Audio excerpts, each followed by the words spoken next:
Alors, nous avons beaucoup travaillé en mathématiques la multiplication de nombres décimaux et maintenant, il nous faut découvrir la division de nombres décimaux. Alors, tout de suite, commençons par l'exemple que vous avez sur la leçon pour que je vous explique progressivement comment cela se passe. Imaginons, nous devons diviser 28,2 par 3. Alors, j'ai mis un diviseur à un chiffre, évidemment. On peut mettre un diviseur à plus de un chiffre. Le principe est le même, donc pour l'instant, on va garder un diviseur à un chiffre. 28,2 divisé par 3. Je vais diviser, alors si je prends 2 dizaines, en divisant par 3 c'est difficile, donc je vais prendre toutes les unités, 28, puisque 2 c'est plus petit que 3, donc 28 divisé par 3. Qu'est-ce qui dans la table de 3 se rapproche de 28 ? 27. Donc 27 divisé par 3. Cela fait 9, 3 fois 9, 27. Sauf qu'évidemment, ce n'était pas 27, mais 28. Donc, j'ai divisé 27 par 3, ça faisait 9. J'ai divisé 27. Combien m'en manque-t-il encore? 27 pour la 28, 1. Alors, il me reste une unité à diviser et 2 dixièmes. J'abaisse les 2 dixièmes. Je me retrouve donc avec 12 dixièmes. Si je divise 12 dixièmes par un nombre, ici 3, mon résultat va être aussi un dixième. Je divise des dixièmes, j'obtiens des dixièmes. Si ma réponse va être un dixième, je dois mettre une virgule.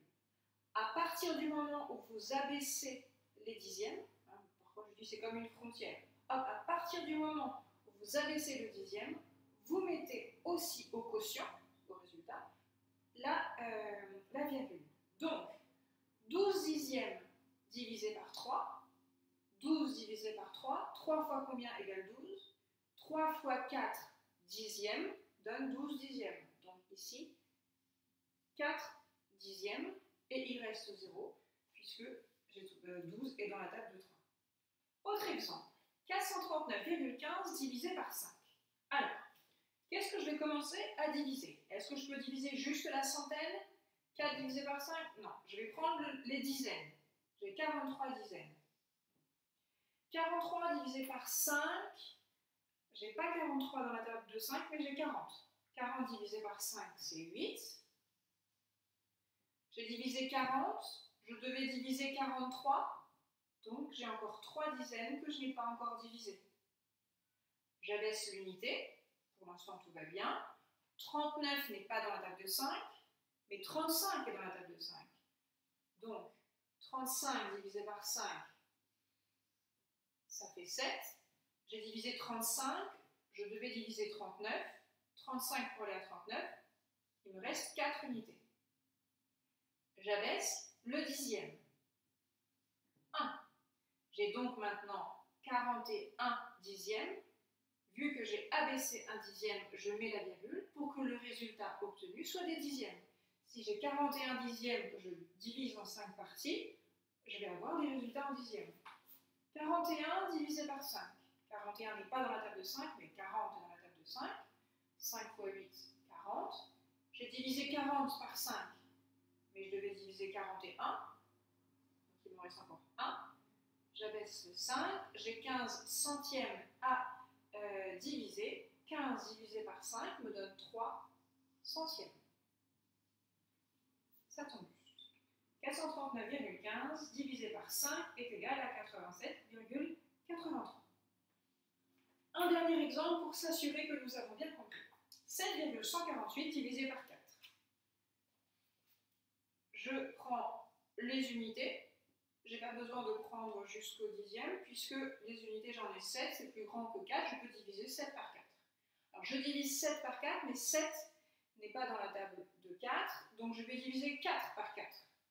4 divisé par 4 est égal à 1, sauf que 4, je voulais diviser 7, il manque combien à 4 pour faire 7? 3. Et j'abaisse le chiffre suivant, c'est-à-dire les dixièmes. J'ai abaissé les dixièmes, donc tout de suite, c'est mieux de le faire tout de suite parce que sinon on oublie. Et après on ne sait plus où mettre la virgule. Dès que j'abaisse un dixième, je mets la virgule au quotient pour que mon résultat soit un dixième.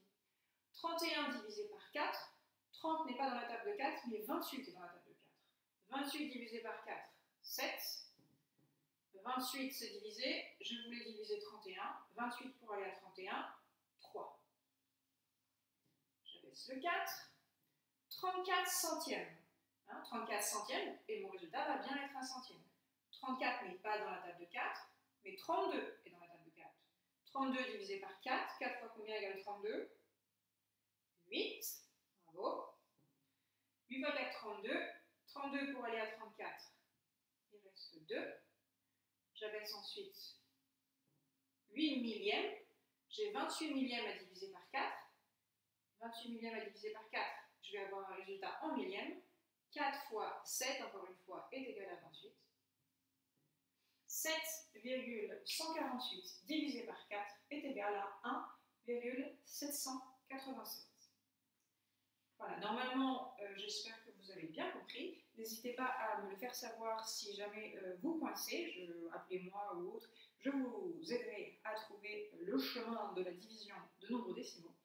Et sinon, je vous souhaite bon courage pour vos exercices dans le fichier.